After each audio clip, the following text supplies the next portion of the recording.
Okay, so here we have the Sugarcane Biorefinery model. So this is using from the Biorefinery website, and what you'll see here, this index, just to ground ourselves in what we're doing, they're input cells. These are actually the cells, these dark orange, we actually put in a number. Output cells, you'll get a number. There's calculation cells, note cells, and then neutral cells. Essentially, at the end of the day, you need to pass a couple different scenarios, right? The ethanol yield needs to be something. In the current scenario, this is for 2021. Your nitrous oxide emissions need to be equal to or less than 25 kilograms per hectare. The electricity generated, and then eutrophication also has some standards there too. And then eventually you'll do this with the climate change scenario, which will have some more difficult numbers needed to pass. So let's take a look at this. All right, so there's two scenarios. We're looking at the life cycle of a bioethanol. Some sustainability practices must be incorporated at every stage. Trying to think about the sustainable UN Sustainable Development Goals and try to have as little negative impact on humans and the environment. So in the current scenario, right, there's two scenarios. Current scenario is what it is right now.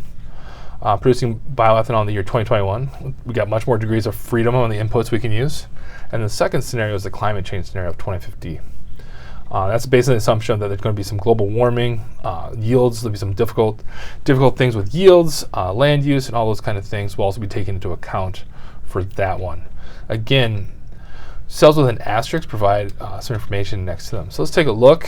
I won't do the numbers here for you, but I want you to kind of look at this, right? So the current scenario, 2021, this is of course biorefineries in Brazil. They're committed to increasing land available for sugarcane cultivation, which can be used for these biorefineries. Especially these second generation biorefineries. So they're going to use some of this degraded pasture land for sugarcane. It's high yield crops, a lot of rainfall and sunshine in Brazil. So this is not too difficult to do. There's some prices for bioethanol and the electricity per kilowatt hour.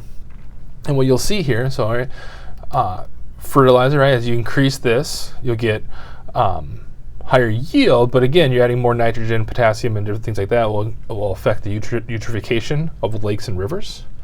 You can, of course, add pesticides, and then you also can decide how much land you want to use to do this. Again, select a value above 0. This is then multiplied by the sugarcane yield to obtain a total mass of sugarcane that's harvested and transported to the biorefinery.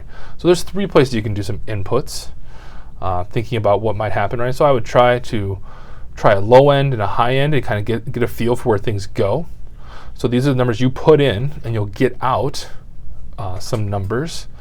Another thing you get to decide is how much of the biogas you want to actually use for second generation ethanols, right? So that you also can make some money by using that, so you get a chance to decide there.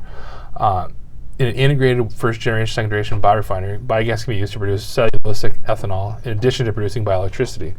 So you can biogas can be used for electricity, or you could designate some of it for being produced for ethanol. And again, as you go through, you'll see there's these things you get your bioethanol yield needs to be a certain high, generate enough electricity, and you'll get a total decided whether pass or fail. Here's your eutrophication things. We need adding more fertilizer and pesticides. These will also be affected as well. Second ground, now there's a little more difficulty.